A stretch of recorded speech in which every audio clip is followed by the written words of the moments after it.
Ladies and gentlemen, welcome once again to the Duval Dive. Of course, I am Kyle Nash, the student of the game. I'm Travis Holmes with BigCatCountry.com. And you're listening to this thing on the Believe Podcast Network. Travis, real quick, I know we have our intro, and we're going to change it out soon enough here as we get into the off-season things and all that. But that opening hit where Allen hits, or no, that's Britton Strange, I think. I forget who it is. Hits the guy, and then Walker Little just kind of looks down at him. Has started to make me laugh every time. I don't know. You'll know what I'm talking about if you rewatch the intro there, but let's get right into it. Obviously, more coaching things happening in and around the Jacksonville Jaguars. Obviously, we're going to go through giving defensive and special teams player and coach grades in this edition of the episode, or this edition of the dive here, which, by the way, if you happen to be watching this on YouTube, good for you. You get to see the fire Duval hat that Travis has on, and but instead, if you're listening on the podcasts, that's okay too. We appreciate every bit and form of that. Like and subscribe either place, leave comments, do all that thing there, and get engaged. It's great. You could have all the fun of getting engaged without getting married here when you participate with the Duval Dive. Anyways, so Travis, coaching stuff. Let's bring us in there, man. Be the insider. Tell us about some of the stuff that you talked about here in the Twitters or on BigCatCountry.com.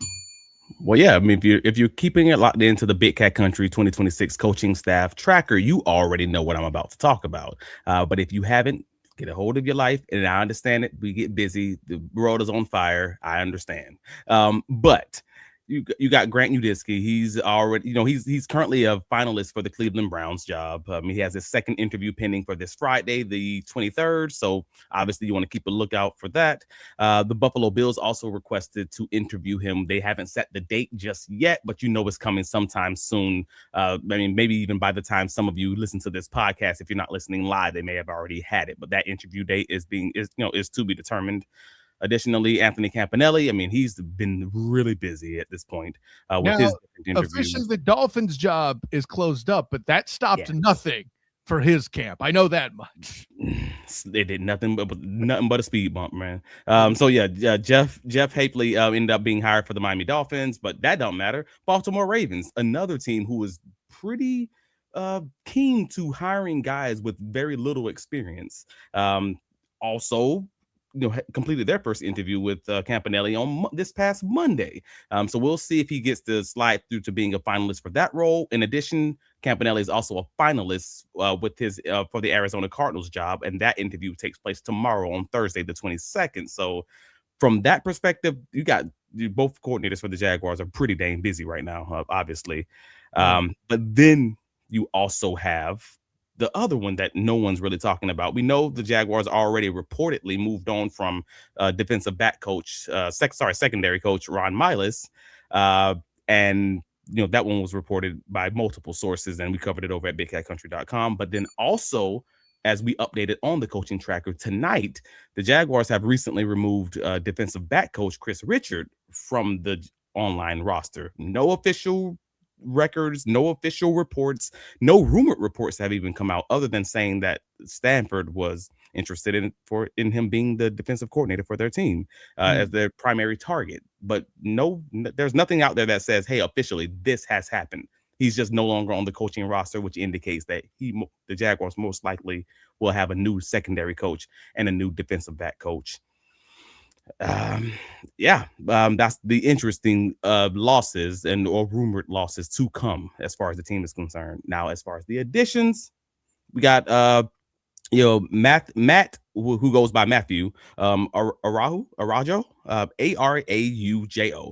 He's expected to be hired by the Jaguars per CBS Sports, though they haven't said specifically what his role is going to be. Most people kind of assume it's going to be that defensive back coach or that secondary coach role, but he was interviewed for the New York Jets defensive coordinator role this offseason, like 4 days ago. So that could be a person that you have on the side waiting to see what happens with Campanile, because he could easily just slide over and be the defensive coordinator, or he could be a guy who can be your secondary coach or defensive back coach and likely slide over to being your defensive coordinator next year.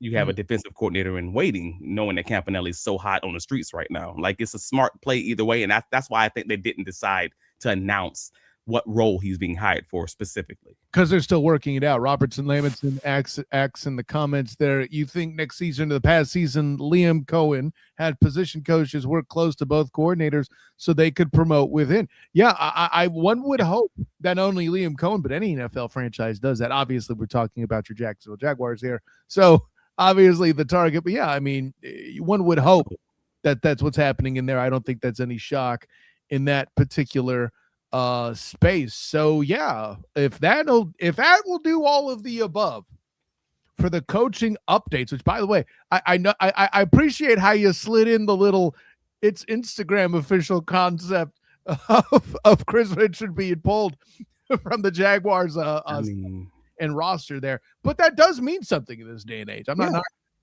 Well, no, it means something because, again, this is rumor season where a lot of the teams aren't going to announce anything until they've announced the replacement officially or until they've done all their background stuff officially. But everybody has family, everybody has friends. The rumors are going to get out there. So unfortunately, Big Cat Country, we are going to also tell you what the rumors are and then tell you what the official transactions have been and read the tea leaves to Robert Lamson's point and just kind of figure out where it's going to truly land. And there are a lot of tea leaves out there. And there are some wild ones too. So that's where things kind of get fun and interesting either way. But yeah. Switching over to the Roberts and PJ comments version. Yeah. No, you guys are out the gate pretty good here there too. We have a number of people in the comments too. Reyes weighed in. PJ Brown found time between counting his dollars to weigh in as well in his hopes for a great offseason. And Reyes appreciate you, PJ. Reyes wants the next season already, but I guess the response is don't we all. So Travis, it's about time to start. Well, go ahead. No. It's funny because he said he's ready for next season. And I'm sitting here like, man, I'm not even happy about the Super Bowl now. When past seasons, when the Jacksonville Jaguars when I wasn't in the media, in past season when the Jacksonville Jaguars were bad, you know what I waited for? I waited for the day after the Super Bowl, and then I would bet $100 on the Jaguars to win the next Super Bowl with like impossible 5,000 to 1 odds or whatever else. In the whole lottery ticket. I used to love that. Now I'm like, man, I bet the Jaguars gonna have great odds next year. Like it's gonna be like 3-1. Like you're never gonna make your money up, man. It's like every now and again when like a state lottery will get up to that. Oh, it's close to $1 billion, and somebody hits it, and then it's like trying to play the lottery after that big pot already got won. Like, yeah, I see where you go. That's funny. I feel bad for the Duval degenerates, man. That stings.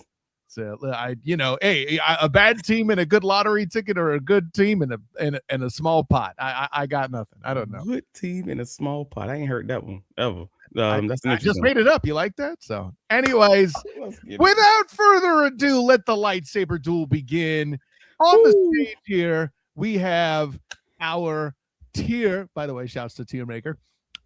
With our grades and our different positions. Special teams we're all lumping into one. But Travis, where are we starting right now? Well, I mean, that's an easier one just to start at special teams, because I think we probably going to land on the same board, and we're not going to have to argue very much. I should hope, at least. Right. So special teams, obviously, kicker, punter, long snapper included, coverage units all across the board. How are you feeling about where they landed in the 2025 season? See, here's the thing. I know everybody's going to come out here and talk about the great kicks by both guys, let's be honest, and the long snap work. I wavered at times on Cam Little. Let me be clear. Okay. And I'm not going to be this guy that said, oh, he missed crucial kicks. He did it from beyond 50 yards most of the time, but he did miss a few easy ones in the fourth quarter. But the thing that makes me forget those particular transgressions, Travis, is special teams isn't just the dudes booting the football or snapping it for that matter. Ray Lane looking absolutely insane and making fantastic plays. The returns by Parker Washington. What my guy, LaQuint Allen did at times was a fascinating thing. Maybe their punt coverage team wasn't always the best. I will grant you that. But it's hard for me to put anything below an A-. I am going to go A for the special teams. Travis, who you got? I don't think this is even arguable for me. I mean, when you have a kicker who was arguably or should have been an all-pro. I mean, it's kind of hard to argue when he misses the one that matters most, but I do get the argument. It was a legitimate argument, nevertheless. And then you have a punter who's borderline Pro Bowler, at least in past years, absolutely a Pro Bowler. Ray Lane, to your point, LaQuint Allen, I mean, just doing his Ralph from The Simpsons, diving through the window multiple times throughout the season. Right, bro. Like across the board, this is obviously an A in all the high, I don't know what to call it, the high variance positions, the one that's most important. Yes, the coverage units could have been better. I actually do think that they did have a lot of gas to the point where they started kicking the ball into the back of the end zone because they were scared of people returning it deep. But at the end of the day, A- probably feels like the floor for this unit, and that's a great thing for the Jacksonville Jaguars and Heath Farwell's unit. So I'm going A for the special teams. Along with you, that's where we landing, man. Did we just agree right out of the gate? That's kind of scary. I don't know that I was prepared for that. I feel like I should apologize to the Duval Divers. Zero drama in this scenario. And we are talking specifically about the roster. To be clear, when I say special, we're talking about the roster, not the coaching, because the special team coaches, and we can get right into that just to knock this out real quickly if you want. Like, I mean, Heath Farwell, I think, did an amazing job just when you're talking development and you're talking like all the guys who just played so well. Like, I think he, along with the individual guys who had the skill set to play well on these special teams, did well across the board. So I think just like I gave that unit an A, I'm probably going I got to give Farwell himself and how he used those guys and how he was willing to switch out those guys when it deemed necessary. Like at one point they had Devin Lloyd playing on special teams on kickoff. I mean, he got one of the fumbles actually. He recovered one of the LaQuint Allen fumbles. So at that point, you're not just pushing for the role players and the guys who were drafted late to kind of play on special teams. You also pushing your starters to play well there, and they're not loafing. Like I think he gets an A for that also, from my perspective. Yeah, and for me, coaching is about getting the most out of a player and raising expectation. But how much are you going to raise expectation when you have some humpy bumpy kicking 70 yards in a preseason game? And I appreciate that argument. And moreover, what do you have to do to coach Parker Washington to be an awesome returner? This is nothing new. But I think we're back to Ray Lane and LaQuint Allen being absolute awesomeness out of the gate as younger players. For my money, at times, I feel like it was the players that underperformed rather than the strategy, right? So since the players got an A- at times where they struggled, I'm going to give a proper mid-A to the special teams coach. I like agreement. I mean, I know that definitely would not be the whole podcast, but this feels weird, Travis. I have to be honest. And maybe part of it is because I'm in your house here. We're talking defense. It's a whole thing. Preston cites headhunters there on the returnings piece. No question there. He's asking Ransaw, I hope he can play safety. I have a feeling he might be special teams lane type player. I mean, that if that's the floor, that could be worse. A little bit high for a guy that would be special teams only. Well, he's the second round pick. Third round pick.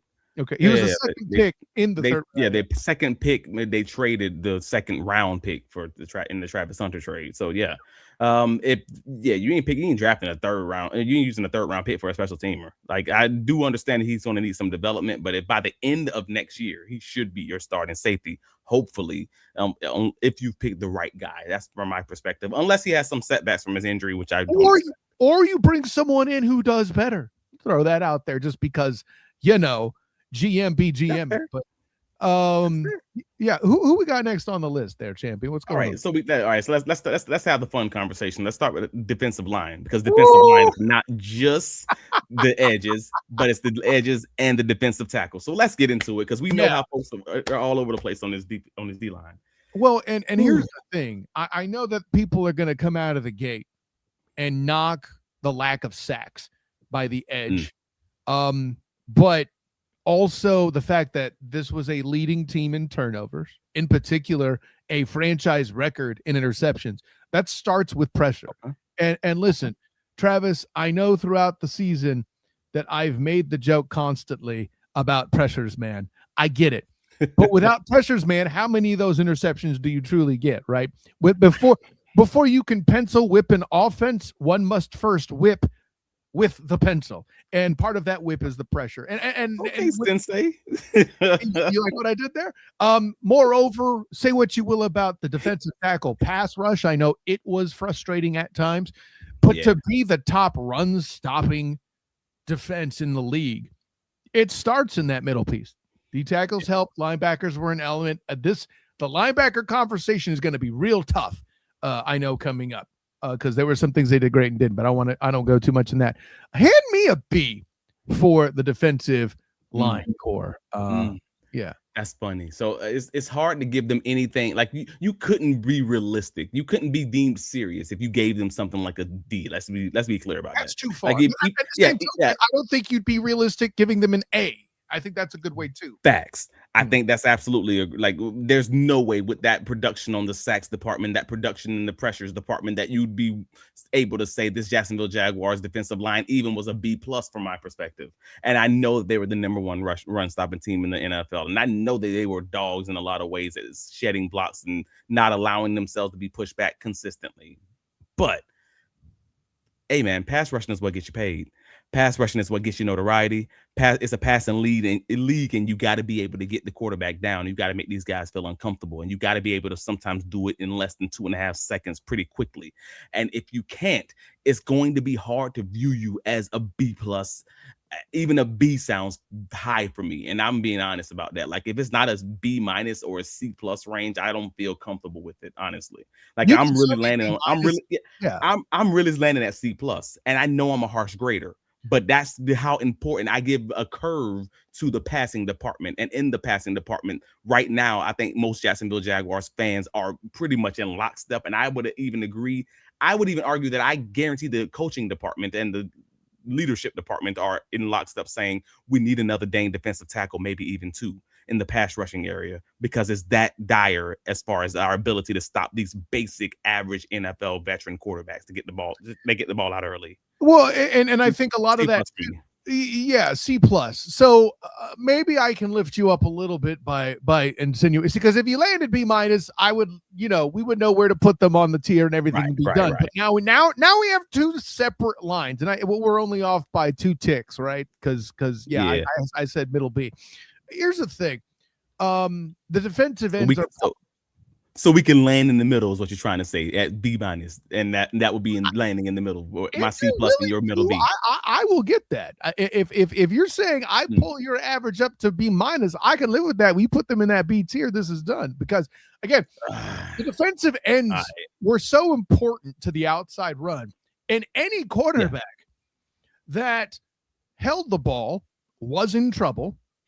And also throughout the season, as the season got better, I feel like the defensive line did a better job containing mobile quarterbacks as they got used to the system that Campanile had that left the linebackers exposed to the mobile quarterback. Because we talked about this. They did a lot of cage rushing throughout the season against a lot of the more mobile quarterbacks. So that made their pressure numbers. Exactly. And it affects the sack numbers, it affected the pressure numbers. And then on the few games that they didn't have, big fourth quarter leads, that meant the other team was balanced and they weren't in a drop back passing situation like the Bills game, where they couldn't really get pressure because they're playing from behind and the other quarterback's comfortable. Okay, I'm with you on the pure numbers. But damn, they got to infect the quarterback, man. That's killing me. So the defensive line is as bad as the defensive line was. The edges were much better, and even the rotational developmental edges in Strigo and BJ Green and Dennis Gardeck, those guys developmental that will move me up. I won't even argue with you. Yeah, I won't even argue with you. I'll give you the B-, though in my head it's still a C+. But I got you. I'm with you. Now, if you want an A, here's where I'll agree with you. If you want an A next season, you better fix that damn roster and get to the quarterback.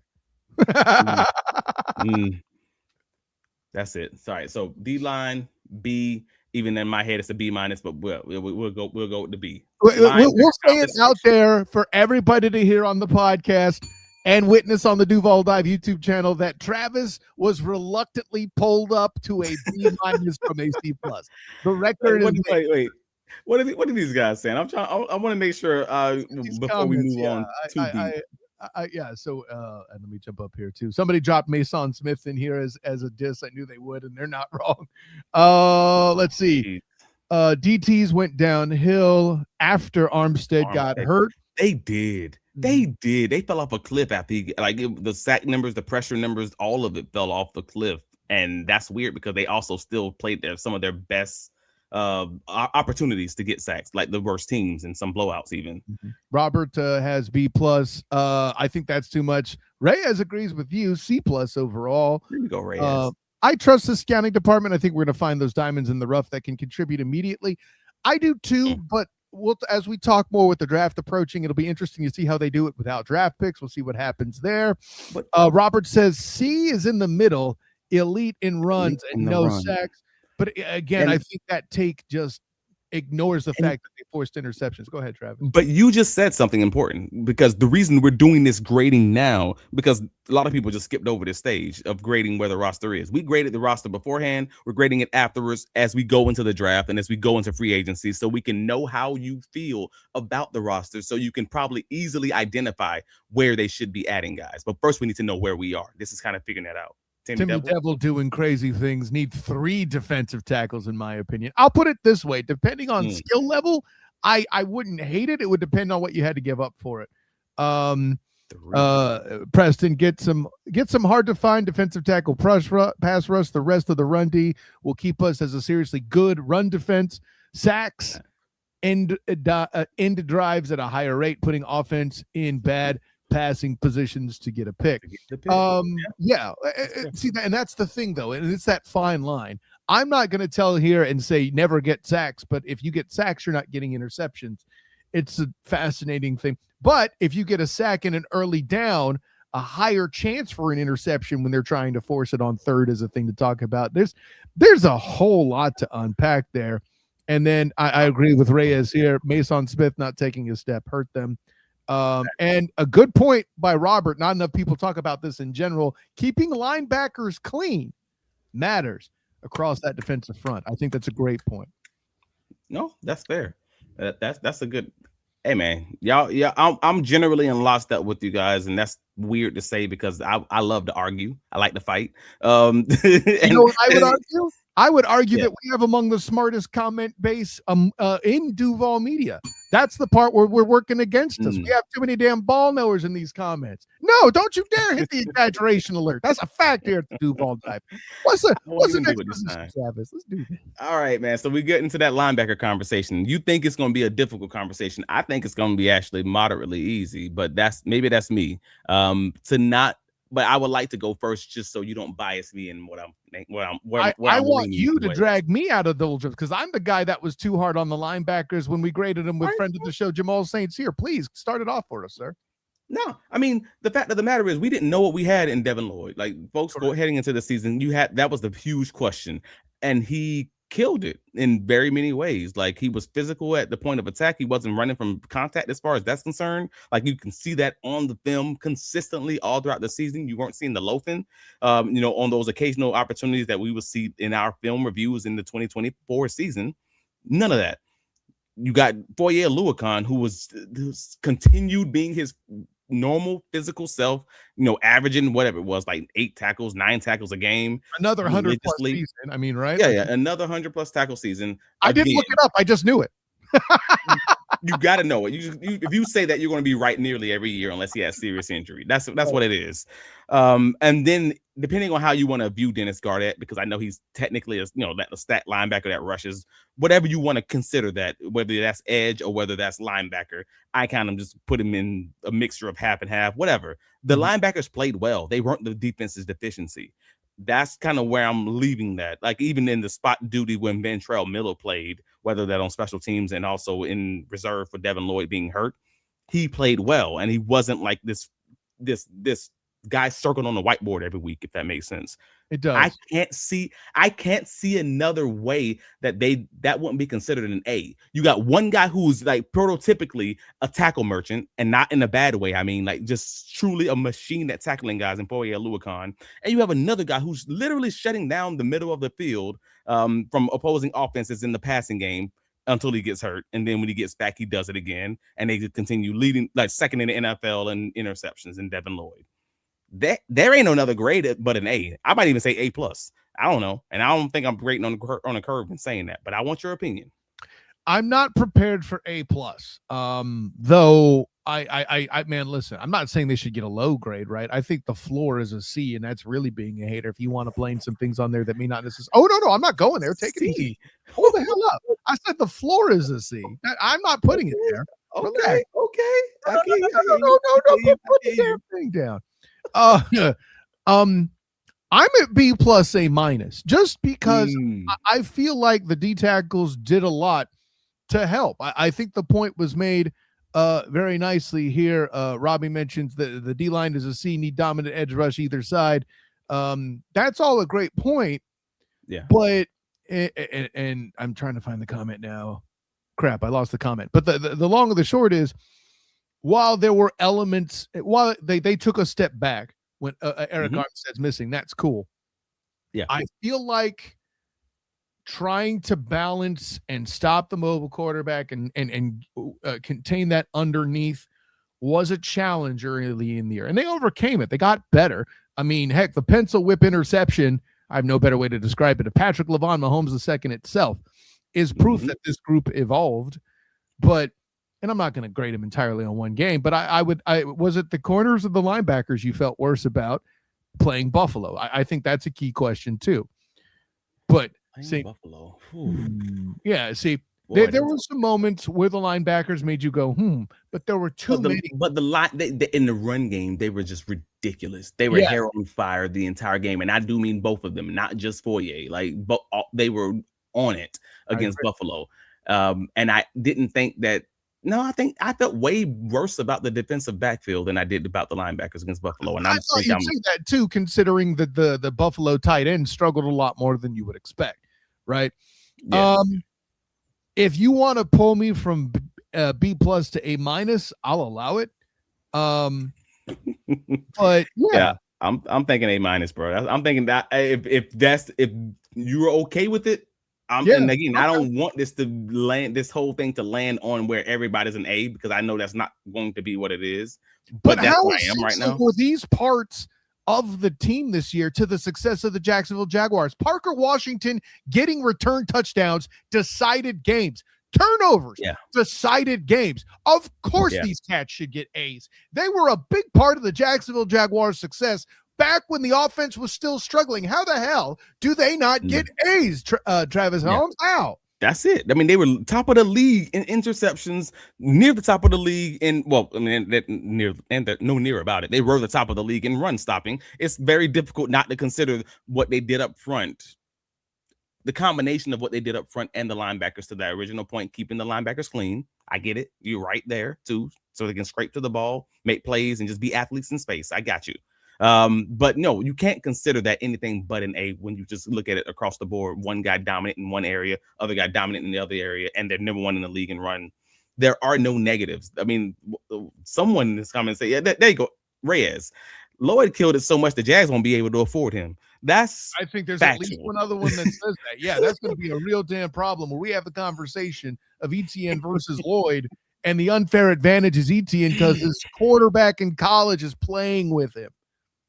I mean, that might be the tiebreaker, sure, and hopefully, and this sucks to say, but it's my God honest opinion. Hopefully, the coaching staff does not consider that at all. Hopefully, I don't care about keeping the quarterback happy. I'm focused on keeping the quarterback winning. I don't enough pure peak athletes, the best athletes in the history of the game, have shown me very convincingly that they don't know how to draft the right players. Like, very often when someone says, that's my guy, I gotta have this guy, does it go like right? Like, it rarely goes right. It often goes bad. When, I mean, you heard the Buffalo Bills in their presser today with the owner. Jesus, that was a train wreck. But folks forget that Josh Allen said he wanted Keon Coleman. That was his guy that he had. He texted him, what was it, days before the draft, telling him that that was their guy. And I'm like, oh, no. So it wasn't just the coach, it was the player also. So I don't care about your job is to find the best players. The player's job is to win games. As long as you're good at your job, he will win games. I don't care about it being Travis Etienne being Trevor Lawrence's guy. Find another guy. damn, I'm sorry, I'm not trying to be cruel. I'm just being honest about this. Like if he's a great ball knower, your general manager, you'll be all right. Hey, well, when placed with that situation, what do you think Jimmy Stones is going to say? I'll help you. No. I think it's that damn simple. You never know, though. Like some people, if a quarter, I mean, some people might capitulate or might bend to the will of the quarterback, and that's when you get into those rough situations where someone has to pay for the drafting of this player, and you may have a bad owner in public saying, "Hey, man, this was their guy. This is like the Buffalo Bills." Bro, so, like I did not know he was the owner of a bus company because he threw them right. Holy shit! Yeah, man. I was cursed. That was nuts. So we landed on the A- for the linebacker group, and we are at my area of the house, defensive backs, bro. How do you feel? You're gonna have, and it makes sense. I run the show, but so you can anchor this. But for me, and I already know up front, I'm gonna grade higher than you because, to your point, I think you grade a bit more meticulous. Harsh is a harsh word. Even I think you're a bit more meticulous in your approach, especially when it's in your house. You're not going to be insulted by people underplaying in your craft. I don't diss that. Yeah. I think a handicap does need to be given to injury here. It played a significant role, to say the least, right? Two of the top guys were off the roster late in the season. That's a whole factor. That being said, if we're evaluating everything, including the interceptions, which were mostly retrieved by linebackers, let's be bleeping honest, right? If we're evaluating, I said mostly, not entirely. Seven that didn't come from the DBs. 15 from the DBs. Okay. So that is the majority on there, and that's fine. And Jordan Lewis, before he got hurt, was balling the hell out. But man, this is really hard because it's fun. This is the most fun I've had breaking down defensive back play, covering the Jags with you, Travis. No bones about it. However, in a world where Greg Newsome and Tyson Campbell both exist, holy God, you cannot give these cats an A this year. You just can't do it. Okay. Straight up burn marks, right? Okay. I get it. This group is so fun to grade. It really is. I can't. It's so bad and so good at the same time. This is why it's the hardest group to grade. And I see some cats doing what I think I might do already to grade it. I'm not gonna go all the way down to C- like Lamison is. C- is strong. I almost cursed. C- is strong. For some, see, that's the thing. And I knew this was going to happen. I'm handicapping injuries more than you are. In a world where Monteric Brown, a physical corner, a run-stopping corner, both things used to title this guy, he might have one of the top 5, if not the best interception on the roster this year. That kind of duality is absolutely nuts for any core. C- is out of the question for me. I think that's too low. C+, B-, when I really flesh things out, is where I land. I'll put it this way. A corner has a tougher job to do something as far as a turnover goes when the ball's coming out quicker. Okay. The games where this group proved they're a dinner secondary, right? When the meal was served later by the quarterback, they ate. They were not a breakfast secondary, meaning the morning, air quotes, of the route, they weren't necessarily on top of them. I don't know if this is a scheme problem. I don't know if this is a coverage problem. You answer that question, damn it. But because the formula was so easily solved by saying, don't hold on to the ball, the corners are a big part of that. This is why I can't roast the hell out of them like I think you're about to. Put me at, I'm going to say B- because I have to be consistent in what I said and give them a handicap for all the injuries they got, including 2 of their best damn guys on the roster. That matters. I'm grading everything that they did. I'm grading everything that they did. I'm grading how it ended. I'm grading the injuries are part of it, but that's just a conversation on drafting the right guys and development and all of that. Like, I'm grading Tyson Campbell, who was also on the roster for a good portion of the first part of it. Like, wow, that's like, this is the roster. I'm grading where the roster is, but I'm also grading what the roster did. And to that earlier point, the defensive backfield did come away with 15 of those interceptions. And that is positive. That is a great thing. The development from Montaric Brown is a great thing. Even the few snaps that you did see from Travis Hunter was a great thing. But at the end of the day, if I'm grading where we are right now, that's pulling this grade down a lot, because we knew what this roster was right now heading into the postseason. And Jaguar fans knew, hey man, if you get into a situation where you got to play man coverage, you can't.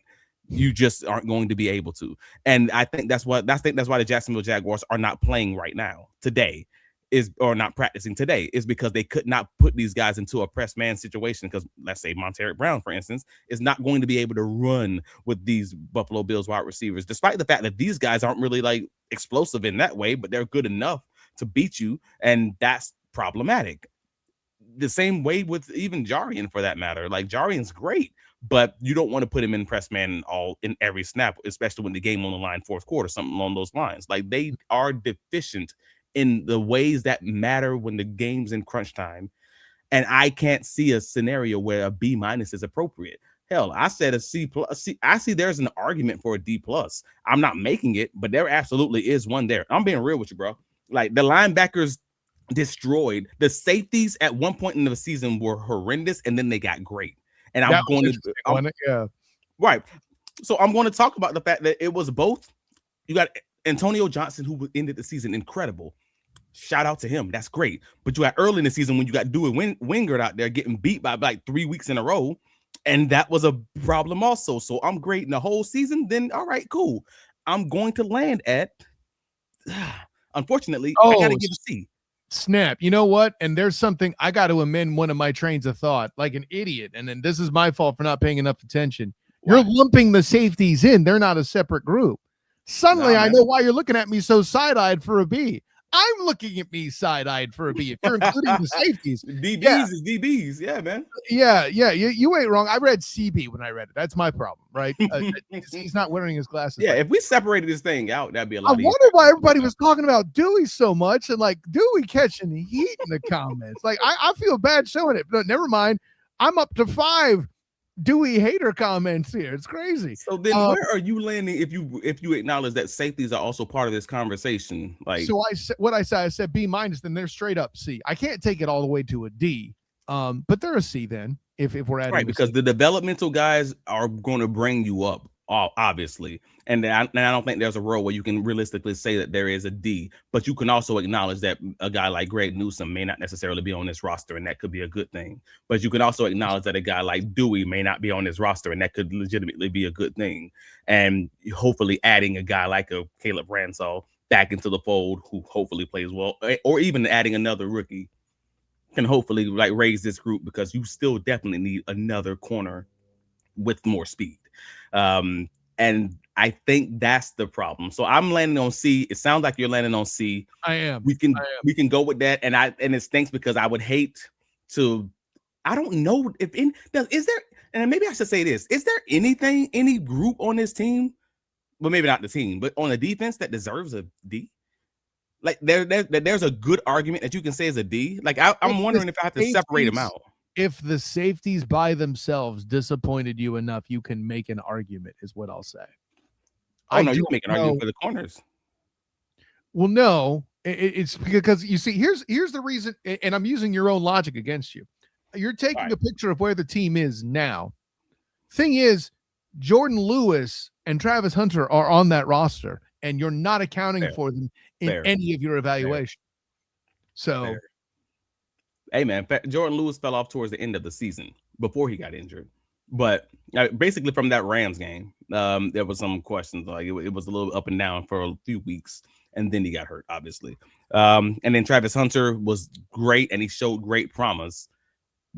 But we can't objectively say Travis Hunter was incredible at cornerback. He was incredible. Like, he ran the routes for receivers, and that was all some great highlights and everything else. but then he gave up a lot of underneath catches where he just wasn't playing tight enough coverage. And he was pulled against certain personnel packages too that were more physical. We acknowledge exactly. that. I'm not going to gaslight people and pretend that didn't happen just because they love Travis Hunter. I'm still going to keep it a buck and say that. Like, he still gave up some underneath catches that probably shouldn't have been given up with his athletic profile. He was faster and stronger and better than a lot of these receivers that he's facing. Can't do that, obviously. And that comes with time. That comes with maturation. I get it. But overall, I will say, yes, those are positive things. Jordan Lewis, Travis Hunter, that's going to make this team better. But there's still questions on what that's truly going to be when we're looking back after 2026 season. So I'm still going with the C overall. But I think, yes, looking at this team without those guys, yeah, you're probably looking at a D. But with them, there's no argument. You're right. Okay, I can get behind that. What's next on the docket there, champion? Coach of the year candidate, obviously, Anthony Campanile, because everybody wants him. Yeah, so let's talk about the DC. Where are you landing on this bad mamma jamma? And I think a lot of the for lack of a better word, I think a lot of the smoke, fog for me in evaluating Campanile is there's so much to evaluate in his approach.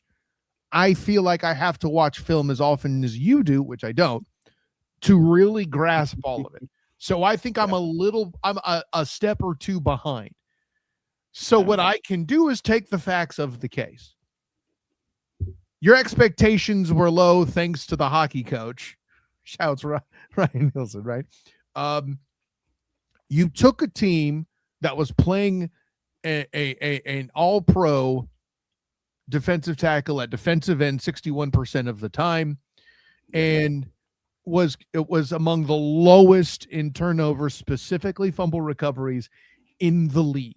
Your season total matched stuff people could get in one game playing against CJ Stroud this season. Too soon? Thanks. Anyway, so I know you Duval like that shot. That being said, and now suddenly we're a team. We're seeing a team that is not only turning things around, setting high numbers for turnovers, but to the opinion of many and to the detriment of the offense, in the opinion of some, carrying teams to certain wins, the cause for teams getting certain wins, putting your guy who I had left for dead, Devin Lloyd, I was out on. Boy, do I look like a big dummy now, right? But I was out on Devin Lloyd. And you go from me being out on Devin Lloyd to me absolutely falling in love with the interception pick 6 on Monday Night Football of Patrick LaVon Mahomes II. Holy guacamole.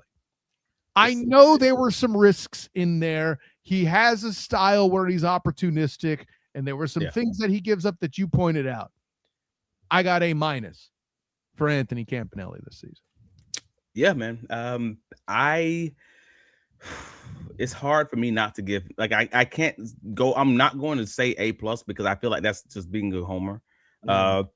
And I don't believe in that, but I do believe there's a realistic argument to say this dude did an incredible job, an amazing job, like an A-level job, simply because he did so much in changing up the pre-snap to the pre-snap look versus the post versus what teams see post-snap. He did so many interesting things just with his secondary, which of course I love, because he just inverted cover 2, and then he show a one high situation, and all of a sudden everybody named Mama bailing while you got the safety rushing from 8 yards deep, and I'm just like, yo, that's crazy. Who does that and get a pick off of it, for that matter? That's an Antonio Johnson play against the Jets. And I'm just like, all right, cool.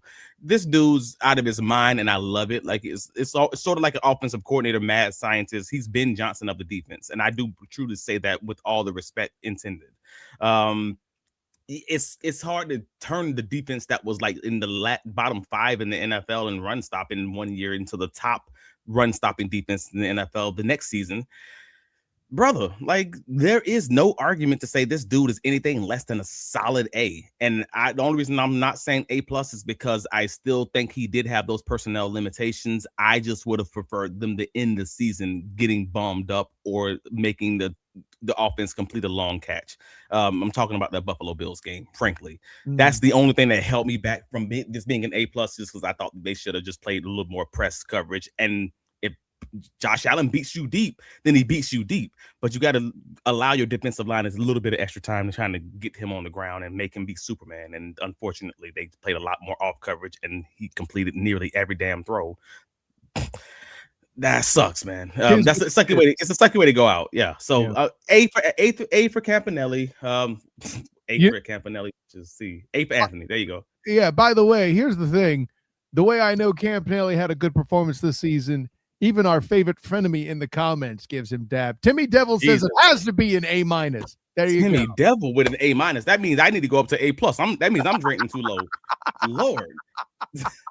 Put Camp in the A tier. That's right. There you go. There you go. Woo, goodness gracious. We're running out of space in the A tier. Look out. Here we go. So last but not least, in this episode, we're going to finally evaluate Jimmy Stones. And here's the thing. I think this is going to be incomplete just by its nature, right? I'm not grading for future potential because, let's be honest, there's an argument to be made that this offseason is going to be miles more difficult than last offseason. Why do I say that? Oh, you agree? Great. Why do I say that? Is because you have assets, because you are drafting for a bad team. Granted, to Balky's credit, maybe he had a few extra picks, Jimmy Stones at his disposal based on past deals. That's fine. He took those picks, said F them picks, and yet still got one of the better drafts I've ever seen a team have. The whole acquisition of Travis Hunter. Say what you will about that. All I know is there's a guy who's among the best at two positions when healthy. If you don't like the price, that's on you. Ransall didn't pan because of injury. Can't really hold that against him. Jalen McLeod didn't pay. No, but we mean exaggeration alert. Ransall didn't play. We can't evaluate him. Period. That's not an exaggeration. I got you. It feels like it was early. That's all. I'm just throwing shade. That's all. Go ahead. Why would you stop now? Anyway, no. Jalen McLeod, another injury thing, and the pick of his I didn't like. Can't hold that against him. Everybody else at some point did something impressive. His 7th round pick be knocking people to bleep out.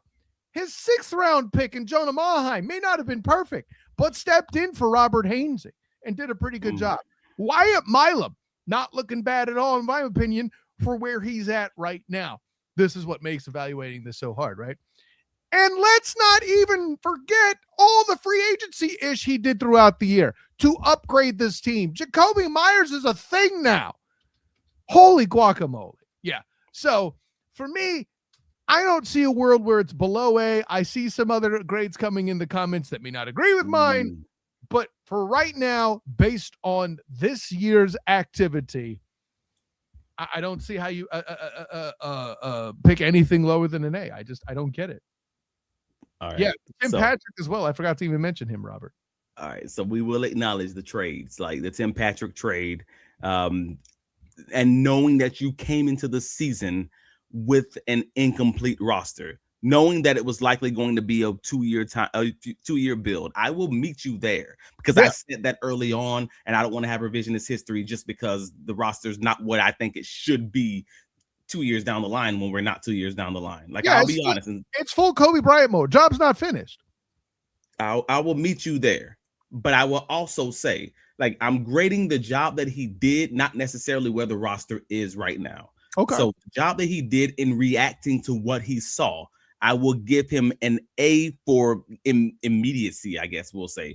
An A for his urgency in seeing what we have and trading Tyson Campbell within 6 weeks, 5 weeks, whatever it was, early in the season. Yeah, he quickly saw what we have and quickly saw how he was being picked on and quickly got him out the paint. Like, all right, cool. I'll give you credit for that. That's an A+ move. I'm not saying he's an A, but that's an A move. All right, cool. You do the Tim Patrick trade. That's a buy low opportunity. I think it worked out reasonably well for the Jaguars. You do the Jacoby Myers trade. I think that worked out dang well for the Jaguars. I mean, how is that any different, in my opinion, than Tyson Campbell? These humpy pumpies can't catch the beat ball. Yo, Jacoby, you busy? Yeah. I mean, that's basically it. Hey, man, I'm doing what I got to do to win games, and I'm doing it at a very low cost. Like, I'm okay with that. You get into the draft pick conversation, and that was where I originally disagreed with you, just because I'm like, the Travis Hunter thing is like, it was always going to, that whole draft class is always going to rest on whether or not Travis Hunter is the guy. Like, and that's not to say he's not, it's to say he's shown promise. And we're still going to wait to see what that's going to look like, because it's not if he's the guy in year one, it's if he's the guy on this first contract. I know how this works.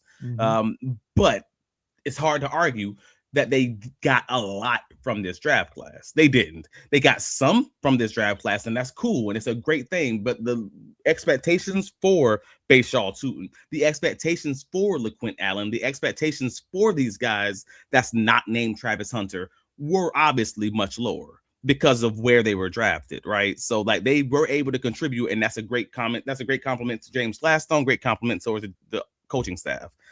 But overall, those contributions weren't like ridiculous. They weren't like incredible. And I'm not going to like BS it to pretend like that's also the case. I think it was a D draft class if you want to talk about contributions on the field. No. I'm contributions on the field. They weren't playing. Availability is the most important part. So you're a holding injury, something that can't be controlled against the GM. Is this what we're doing? Hey man, I'm grading the man after 1 year. I ain't trying to pull punches. I'm trying to call balls and strikes. And it is what it is. Into the 4D chess of the fact that he took a lot of pressure off of Trevor by having a non-quarterback being the spotlight of the franchise in the offseason.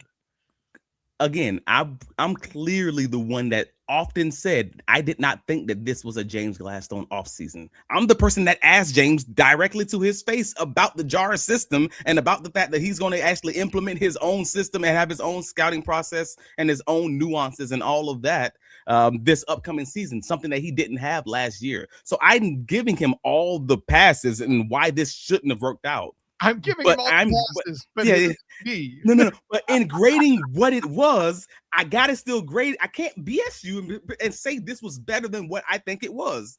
I think it was a D, and that's what it was. That also means I don't blame him for it, but I'm grading him based on it because that's his job. It is what it is. That's the nuance of the conversation, unfortunately. And then you get into the free agent class, and that's when things gets a little interesting because I'm like, all right, cool. Patrick McCarry was about what you'd expect for a free agent stopgap, like right guard. I think that's actually reasonable. He wasn't great. He wasn't dreadful, but he again, another guy who underperformed due to injury while we're having the conversation, right? I mean, sure. Robert Hainsey, good job. On that alone, you should write an apology letter. Like the shade you were throwing at the center position. I want a Mauler. This guy's not good. Hey man, I still think they need to do work, but I understand he was a great floor raiser, and if that's what you wanted it to be, then that's what it was, and I think that's fair. Chuma Ndoga, yeah, fine. Adding Jordan Lewis, who ends up being a captain on your defense, and actually even mentoring Jarian Jones, who ends up being showing the ability to be the guy later in the season. That's dope. Eric Murray, I think, also did a really good job raising the floor, even if he did have those 2 coverage busts in the last game.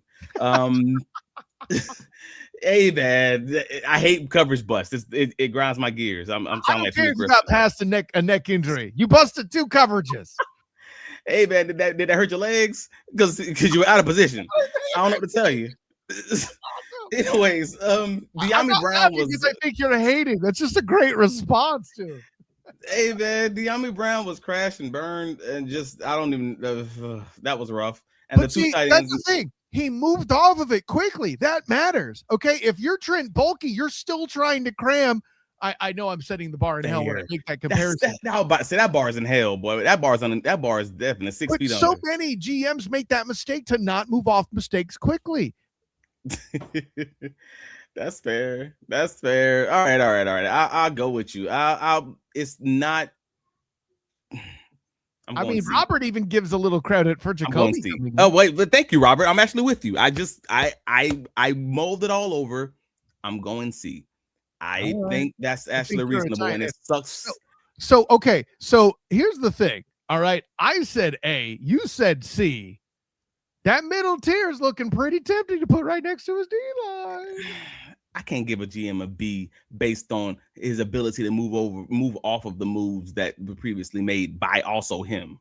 that's rough, right? Like, because he still made the De'Ami Brown move, but then we moved. I mean, the hell, they cheered about the De'Ami Brown move. They clapped and hooted and hollered and everything else in the situation room to get De'Ami Brown, just to then move off of him. So, like, it's great to move off. Jamarcus Russell getting drafted by the Raiders got a hoot and a holler. What are we talking about? I'm just saying it's great to move off of the guy, but it's also, we got to acknowledge, like, hey, you also got the guy, so that was a part of it. I mean, hell, we got the video. Wait. We got the video evidence. I'm saying we good. Whoa! Shoot! Oh my gosh! Let's go. That was for De'Ami Brown. Everybody in the room getting a D. Mute my microphone so you could give everybody in the room a D. Don't think I didn't notice that, champion. No. The video did that. Actually, I didn't. I was muted too. Okay. Oh man. No. But see, here's the thing. The statement of I'm giving him all the stat for moving off. If you're not going to accept that, then I have to hold you to it. Continue to acknowledge, which your low gradesmanship does, the limited evaluation season that you went out of your way to point out. It's just hard to call the result a B while also acknowledging, like, his effort was an A. I think his effort to get off of these moves and just to churn and burn and get to figure out what you have on your roster and to get it right was an A effort, and I will stand on that. I just think the final result obviously wasn't what you wanted to help this team in 2025, but I think he did a good enough job where I pull it up to a C, maybe even a high C. But when you start getting into the B territory, I just feels too rich for me. That feels like Boomer kind of landing. This dude put together a roster that had a 9-game improvement. I mean, you could thank Trent Baalke for that. What's that? You could thank Trent Baalke for that. You could thank Trent Baalke for a 9-game improvement? The bleep you talking about? What are we doing here? That's Doug Peterson versus Liam Cohen, in my opinion, brother. That mean the majority of your main role players were the guys from that Trent Baalke era, not the guys from this. So wait, you can't thank Trent Baalke for Liam Cohen. Oh, I see. Obviously not. Obviously not. It's the coaches, man. But I'm being real about it though. Like, I'm talking about the additions to the roster via James Gladstone were a lot of glue guys, and that's absolutely important. But it didn't raise the bar for me. It's because, again, the main guy it was landing on was Travis Hunter, and that didn't work out. Sucks, but it is what it is. And we can't grade for the future. We led with that. Like, and I know people are talking about this. But we don't know with Travis Hunter yet, and that's the truth. To even attempt to throw darts at the board is what makes it a C. Baalke bringing in Gabe Davis and Armstead, knowing they were not 100% and giving out huge contracts. Who's setting the bar in hell now? What the hell are we doing? Overcoming decisions like that should matter too. That's why it's man, listen. It's the best trait. I will acknowledge, and I will meet you halfway and say the best trait of a general manager is their ability to move off bad decisions and do it quickly after you realize what you have and what you're looking for. And yet, from that perspective, I will give him a B-. But just to get off this argument, it still says C here on the tiers. Just to get off this argument, I'm saying B-. But just know, in my head, I'm still cussing saying it's a C. But I got you. But listen. And here's the punchline. Because here's the real part where Gladstone's going to be tested. You can clip this. I'm on record here. This coming off season's the test. Okay. You got the harder schedule upcoming. You got the higher expectations. You have less material in the form of draft picks. If you're all that, if your jars is all that in the bag of chips, it better not break like it's glass in this coming season. That's the test. Can you maintain the growth? Because you got the 80%. Can you get that other 20%? The 80%? Can you get the other 20%? I mean, I think that's fair. And we'll see where it lands in comparison to what you had, because maybe you do move off of someone like a Travis Etienne, or maybe you do move off of someone like a Devin Lloyd. All right, cool. If you're going to do that, then I do hope it's going to be better than what it was. Otherwise, folks might look at you side-eye like Trent Baalke was toxic, but also he drafted some good players. Like, like there is going to be that give and take. What did Trent Baalke do in the lower rounds? I don't remember that. No, Trent Baalke was terrible. Yeah, Trent Baalke was terrible. Don't get me wrong. I'm just saying you can see that coming though, and that's the point that I'm at. That I want to make sure I focus on also, because you're depending on the GM to be incredible, in addition to you being dependent upon this coach being incredible. And as we see with the Buffalo Bills, that don't always mean the same thing. You could have an incredible coach like a Sean McDermott, maybe looking good, like a really good coach, working with some less than stellar talent, a less than stellar roster, and you don't know where it's coming from. So that's what I'm wondering now. Like, all right, cool. We've seen the 9-game improvement because Liam Coleman seemed to be just that dude at coaching. Now can we see improvement because James Gladstone is a damn good GM? That's the next question. Right. Yeah, I agree with that entirely. Timmy Devil reminds us something we haven't done a good enough job pointing out. The O-line got way better. When we were promised physicality, allegedly by Trent Baalke, the receivers got way better. We'll talk about that in the next episode doing grades. 'Cause I think Travis and I both have questions about that distinction. And the running back core got better as well. Again, we'll save that for the offensive grades. And the DB room got better than last year. It at least started there, perhaps, I can grant. Robert. Oh, it says Jimmy Stones would have drafted Hutchinson. So messed up. Poor Trayvon Walker. Let's go. Y'all still hating. Some hating humpy bumpies. Best defensive lineman on the roster. Y'all still hating. That was great. Man, so terrible. We appreciate y'all boys, man. We do. Absolutely. I think that's a good one to wrap up with. Travis, do you want to tell me where you can be found? Yeah, man. I can be found on all the socials. Travis D. Holmes. You can find my writing covering the Jaguars, bigcatcountry.com. We're going to do some great things this offseason. Obviously, if you guys have something that you guys want to talk about, like we're going to finish grading the offense on Friday's pod.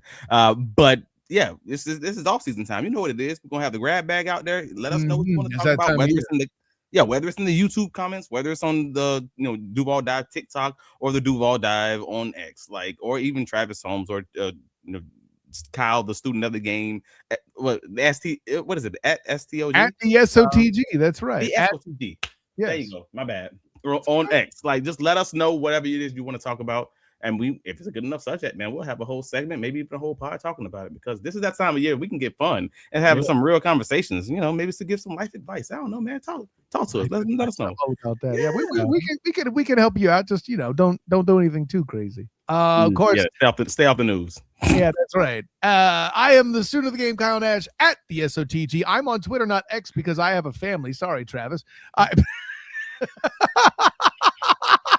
I hit with that right when he took a drink. There we go. So I'm exaggerating? I don't take drugs, Travis. How was that exaggerating? I don't know. Maybe you do. I don't know. I don't know what you do on your off time. Man, listen, you leave my diabetes medication out of this, okay? Listen. Of course, my work as well on Threads, Instagram, and the Student Game on Facebook as well. My writings covering the UCF Knights football and basketball. Check that out, blackandgoldbannerite.com, as well as the Night Shift podcast and my work covering the Orlando Magic. I will be at the Kia Center Saturday with the Cavaliers in town. Magic back from Germany. Hopefully they can turn things around a bit. A little disappointing. It's a whole thing. But thanks again for making off-season talk thrilling, all you Duval divers, for my personal champion, Travis D. Holmes. This is Kyle Nash, the student of the game. Until next time, everyone, class dismissed.